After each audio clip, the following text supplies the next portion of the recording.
Hi guys, doing a review on The Crow, the original film from 1994 starring Brandon Lee and a handful of other recognizable faces. Rachelle Davis, who plays Sarah.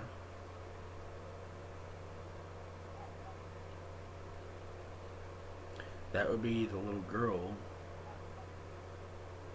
Michael Wincott, who would also be in Robin Hood, Prince of Thieves with Kevin Costner. Sophia Sheenas as Shelley Webster, which she doesn't make much of an appearance that much, but Tony Todd as Grange. And sorry about this if you're wondering why, which I mentioned in my previous video, I have sunglasses on right now. You're probably wondering why. Okay, the light is shining through the window, so I'm wearing these glasses because I could read better. I do apologize for the light. I know it's an intense light. I don't want to turn on my light. I don't want to. I'm not going to waste the electric bill. Um, of course, Tony Todd makes an appearance. Yeah, yes, Candyman, of course. What's not to love? Um, Bai Ling is Mika. Is it Mika or Micah? Who is the lover and also the sister of Michael Wincott's character, Top Dollar. Yeah, which yes, they make it very clear that there is an incest situation there. He is in love with his sister. They make it very clear. They don't hide it. They're shameless about that. David Patrick Kelly, who plays T-Bird, who was also Sully in Commando. You know, he's the one that Arnold, he's holding him by the leg, and he says, "You remember when I said I wouldn't kill you? I lied." And he drops him on his head. And also Warriors come out and play. Ernie Hudson, of course, from Leviathan, Ghostbusters.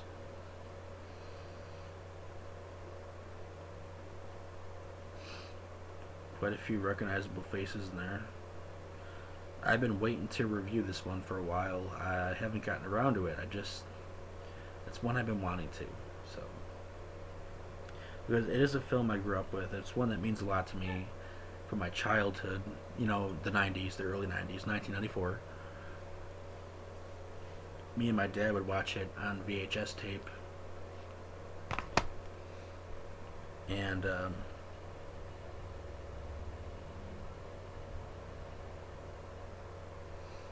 yeah, we'd watch it on VHS tape, and we recorded it on a VHS player. Sorry, just checking something.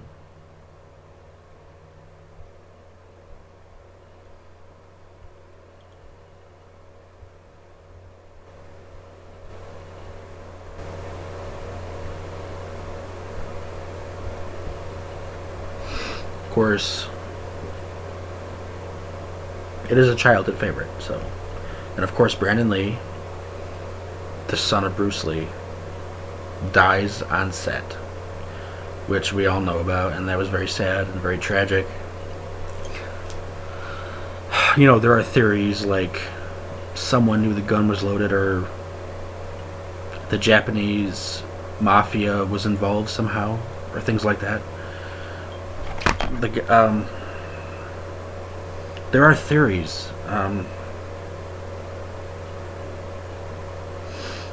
Or the guy who shot him, which was an accident. He made it very clear it was an accident. It was not one of those situations. It wasn't a Baldwin situation. Okay, it was known. Okay, he felt bad about it. They were friends in real life. Funboy, who shot him. There were documentaries I watched where he felt bad and actually felt remorse about what he did, it was a mistake. Again, I'm not sure how that could happen. I'm not sure how that happens, but they claim it was a mistake. Then again, Hollywood has lied already about so much things, so I guess we can just take it with a grain of salt, so to speak. But yes, Fun Boy, the guy who plays Fun Boy, the scene where Brandon Lee dies is the one where he goes through the window of Fun Boy's apartment, and Fun Boy and Sarah's mother are together, and they're making out on the bed, and they're poking themselves with needles, and they're doing heroin, and they're doing all sorts of weird shit. And I believe where it was, and I could be mistaken because it's been a few years since I've watched that documentary, but I believe it's where he says Jesus Christ walks into a bar and he says, "Put me up for the night," and then right after that, he shoots him, and I believe that's the death. I do, because what I thought was it was a stunt, because I knew that Brandon Lee was very big on stunts with his background in karate and martial arts. I thought maybe it was a stunt of some sort, but it wasn't. It was actually the gunfire.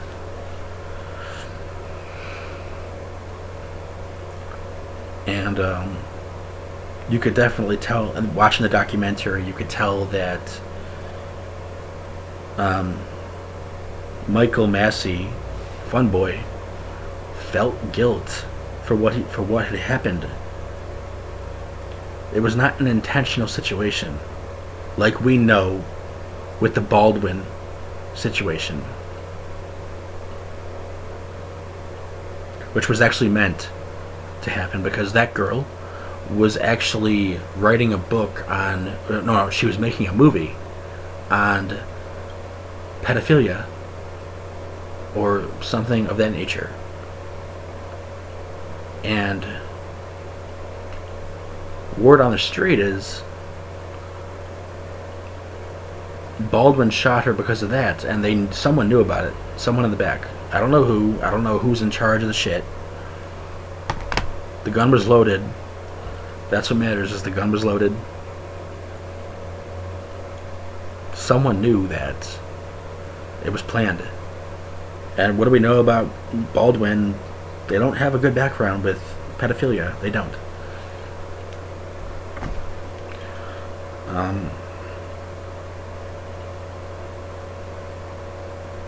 I don't know them personally, obviously. It's from what I heard.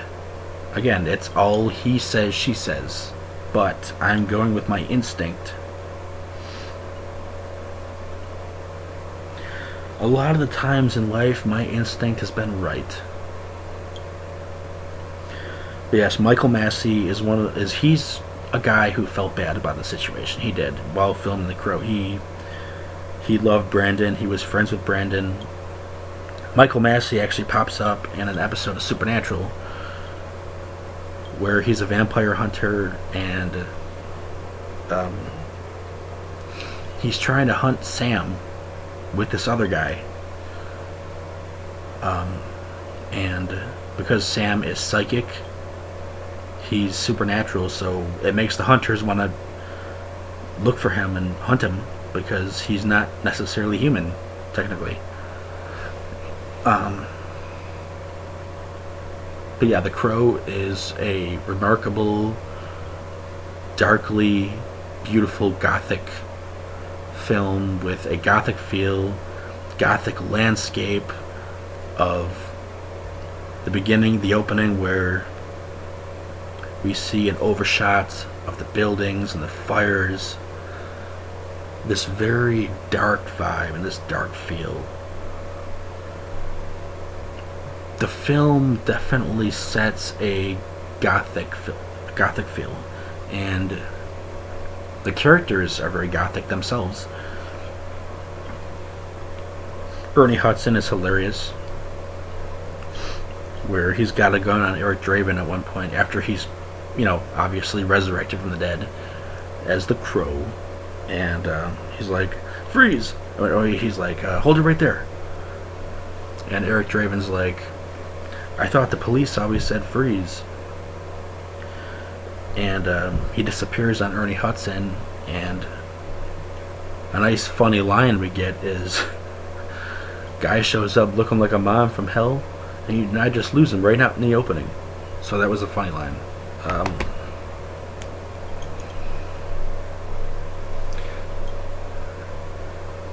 Yeah, Ernie Hudson is definitely talented with comedy. We know that because of Ghostbusters. So, but yeah, and Brandon Lee did it well. He did it very well, where he knows martial arts.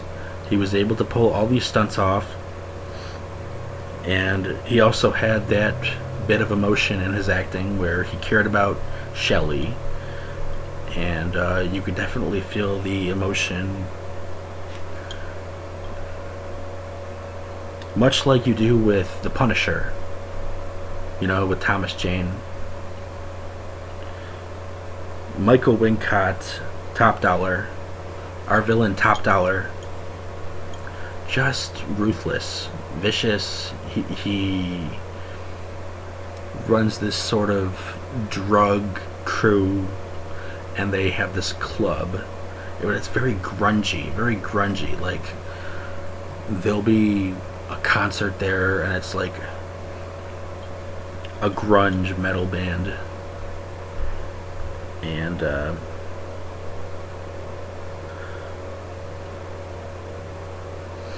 one thing I wonder is, was that his real hair? I wonder. Yeah, no, Michael Wincott was he had quite the intimidation factor, where he looks like a guy you can't trust. You don't want to turn your back on this guy. And Brandon Lee had such an innocence to his character and an innocence to his actor as an actor. Because I remember liking Brandon Lee. He's done other movies. I think he's done one called Rapid Fire with Dolph Lundgren. Was it? He's done one called Showdown in Little Tokyo. Sorry, Showdown in Little Tokyo was with Dolph Lundgren. My apologies. So he's done some other action films prior. Tony Todd is definitely the Candyman here still.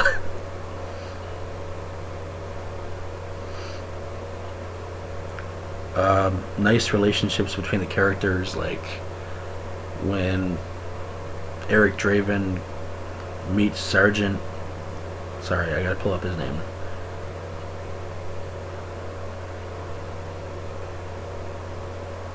He meets the sergeant played by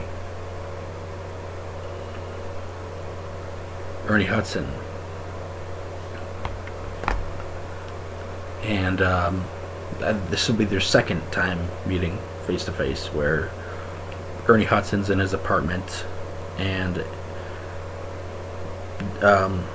Eric Draven kind of just appears in there like he just swoops right in like a ghost, and they have a relationship. They bond. They talk about Shelley a little bit, and there's some quotable lines in there like, nothing is trivial. Shelley believed everything was trivial. Nothing is trivial, or something like that. And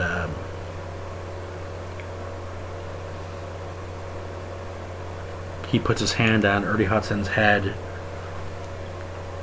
and he could see the death of her and how it happened.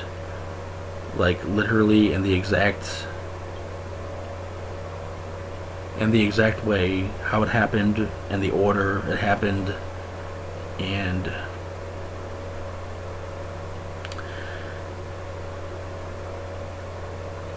he was like, I saw her through your eyes. You stayed with her the whole time. Because he did stay with her the whole time. He was with her. He was with Sarah. He cared about the situation. Unlike the fucking head cop who had a fucking stick up his ass.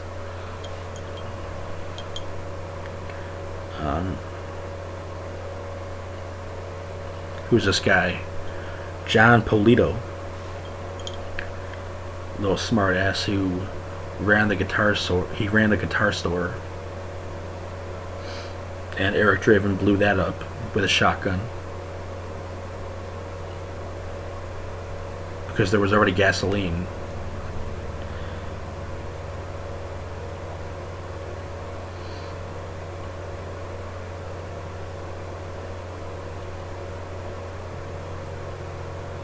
You get some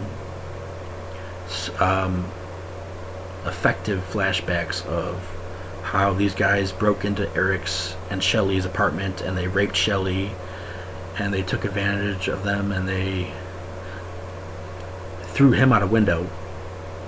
So you get a very dramatic opening like that of literally it just opens up with their death, literally. But the flashbacks definitely work with the way they do it. And they're very effective, very dramatic. They have a sadness to them, a very gothicness. They have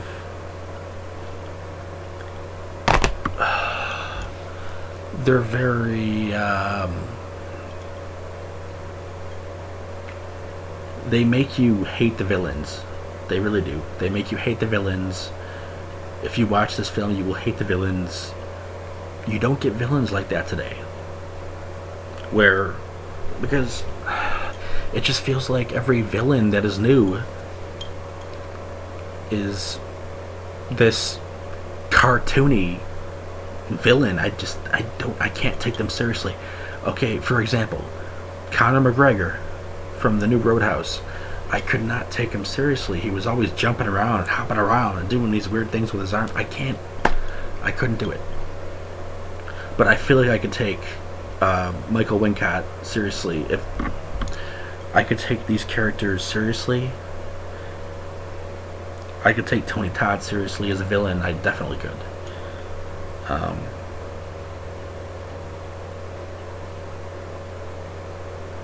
Definitely hateable.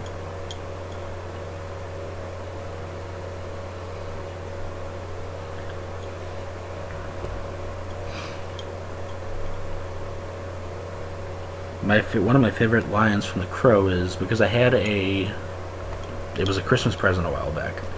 It was like an 18-inch Eric Draven Crow figure, and it talked and it had lines and quotes.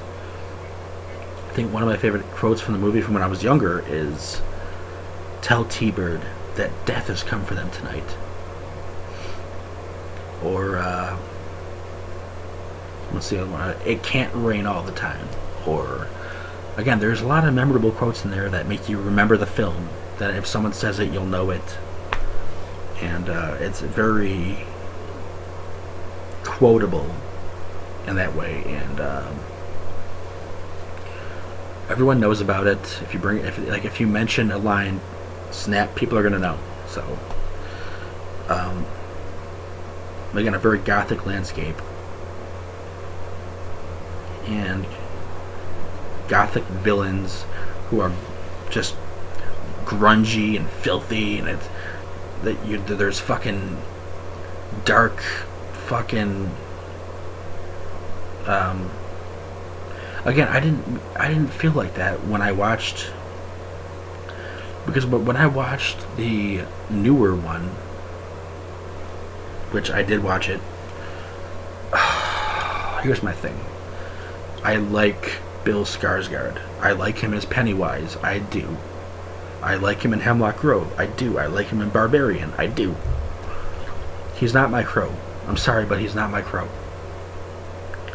I'll take him as Pennywise, but he's not my Crow. Brandon Lee will always be my Crow.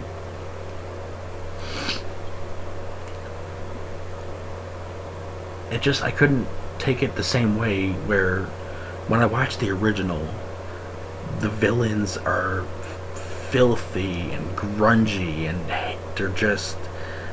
they're scumbags, and I could take it seriously because they're so hateable. And the atmosphere oozes with grunge, metal, fucking filth, and just, I don't know how to put it into words. Like, it just oozes with atmosphere. It oozes with that grungy atmosphere. Where I didn't get much out of the remake. I didn't get behind their love story very well. It'll never make me feel the way I do when I watch the original, that's for sure. Where I really felt bad for Eric and his situation, and Shelley and her situation, where she was sexually assaulted, and they make it very clear that she was.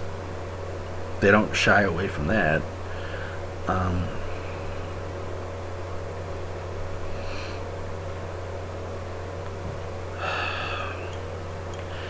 The music was better. You had Nine Inch Nails. You had Stone Temple Pilots. The Big Empty. You had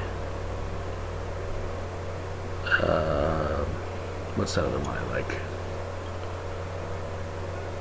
Yeah, you had Nine Inch Nails, Stone Temple Pilots,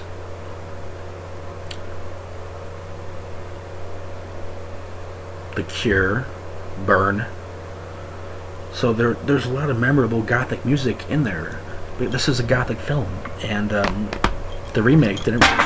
Sorry, the remake did not. I have a bag there. Sorry, the remake did not have any. It didn't really have a gothic soundtrack. It didn't really have that. But yeah, no. I do love the original The Crow. Me and my dad would watch it on VHS tape. We would record it on the VHS player when it was on TV. We loved it. It's one of those movies that I'll watch every Halloween, or at least once every month, because I'm that obsessed. So I do like that film. The acting is well done. You can call it cheesy, where, okay, yeah, there's moments, yes. I'm not going to sit here and lie. Yes, and by the way, I hate that word, cheesy. But yes, there are moments that are corny, or come off corny, or just, they're out there, like, okay, Ernie Hudson automatically believes that Eric Draven is a ghost, and he believes it. Okay, just okay. Still a good movie, and they stick together through the movie. They grow a bond with each other.